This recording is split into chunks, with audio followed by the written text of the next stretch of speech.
Okay, once again, good evening. Welcome to our daily posted.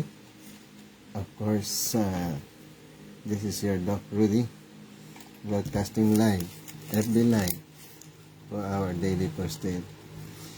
So, again, it's very good to see us, no? Once again, to see every one of you.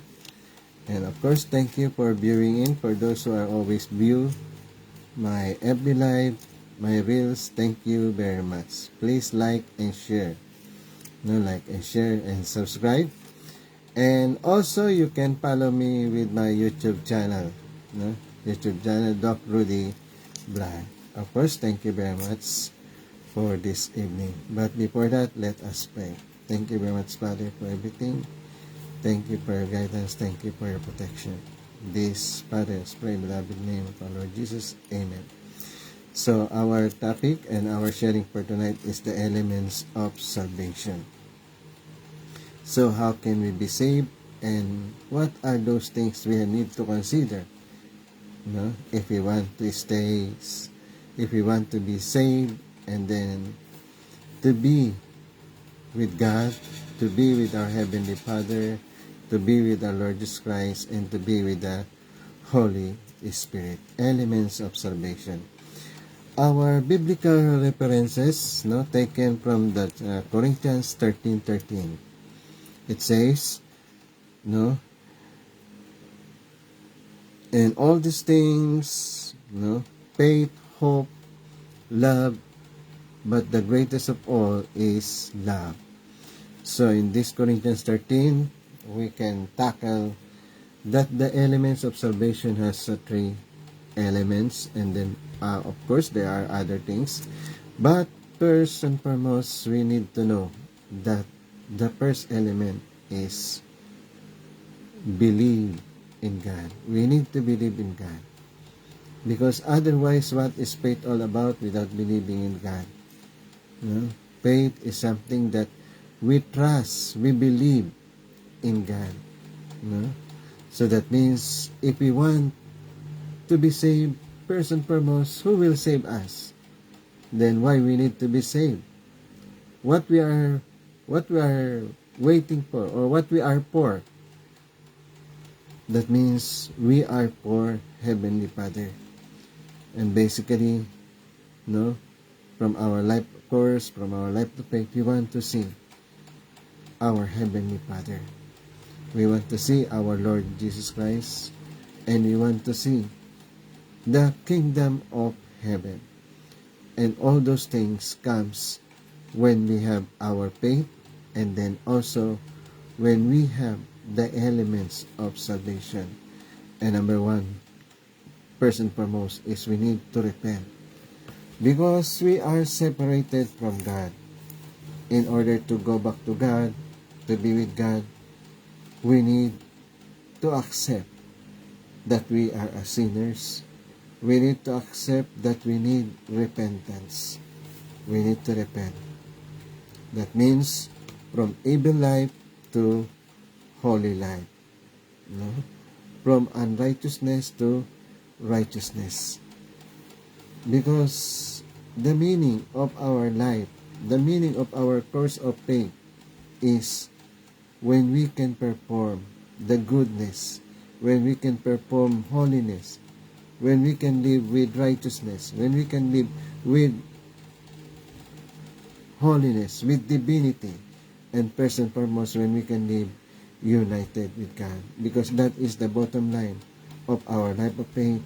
The bottom line of our faith is we need to become one with God first and foremost. And to be one with God, because we are separated from God, we need a mediator. We need a way.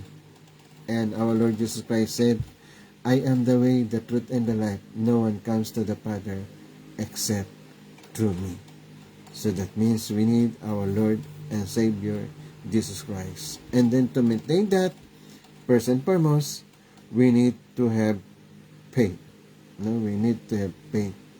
That means we need to trust our Lord Jesus Christ. We need to trust the Holy Spirit. We need to trust our Heavenly Father. Because without trusting, without believing, without confidence with God, then it's very impossible to live our life of faith. Then we should have hope. That means that what we are desiring for, what we expect from God, what we long for God, God will provide. Because it says God is just. God is faithful and just to fulfill His promises. So that means we need to hope for that matter. We need to hope that we can trust God with our expectation, with our desire, because our desire to be with God, our desire to be with our Lord Jesus Christ, that comes when we are hopeful. And then, first and foremost, we need to obey. We need to obey. Our Lord Jesus Christ said, "If you love me, obey my commandment. They will know that you are my disciples if you obey." So that means we really need to show that we are with Christ. We really need to show that we are with Heavenly Father when we can obey our Lord and Savior Jesus Christ, when we can obey the words of God.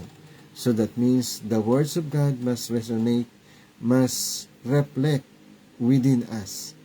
No? That means the Word of God must be reflection of our character, of our attitude, of our life, of our divinity, of our holiness.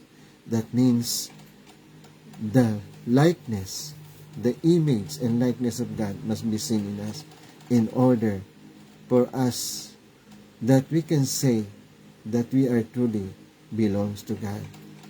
And then, first and foremost, we need to love God. When we need to love God, that means we need to be affectionate with our Heavenly Father. We need to desire our Heavenly Father. We need to give our life to Heavenly Father. And then we need to give everything.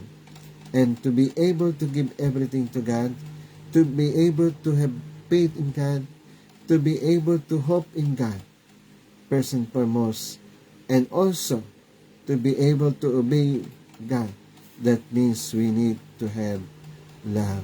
And that is the commandment of God.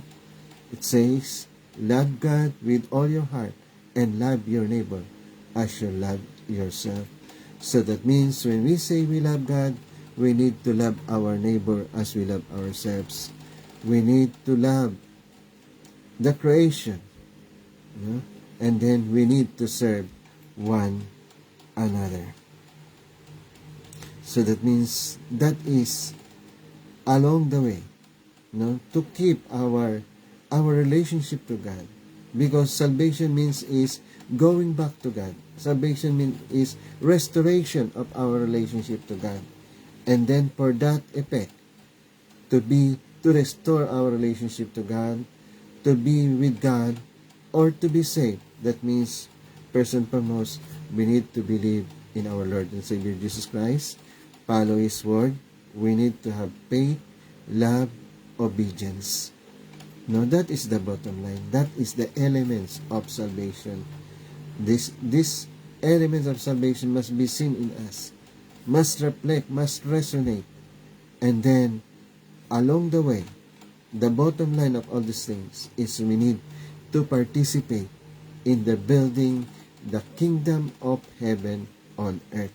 So that means, along with our life course, along with our life of faith, we should be able to participate, to collaborate, to cooperate in the building of the kingdom of heaven on earth. Because that is the ultimate, the ultimate goal of our life of faith is to build the kingdom of heaven. Once we can do building the kingdom of heaven, then God will be happy. We can give joy to God. We can comfort God. And first and foremost, we can eradicate the heartache of God. because that is first and foremost how we can eliminate the heartache of God. How can we eliminate the discomfort of God? How can we comfort God? And that is only through our unity with our Heavenly Father, through our faith, love, and hope with our Heavenly Father, and then through our relationship with our Lord and Savior, Jesus Christ. Okay? So, once again, thank you, and hope you will like and share this, and then also, I want to see you again for the next episode of our daily posting. Remember always that we need to have faith, love, and obedience to God. Okay? Let us pray. Heavenly Father, thank you very much, Father, for this evening that you have given to us. Thank you for your guidance. Thank you for your protection. Thank you for everything. Please be with us always. Thank you for all the blessing and all the provision that you've given to us. Thank you so much. This I ask and pray in the beloved name, our Lord and Savior Jesus Christ. Amen. Okay, once again, good night, and hope to see you again for another episode of our daily posting.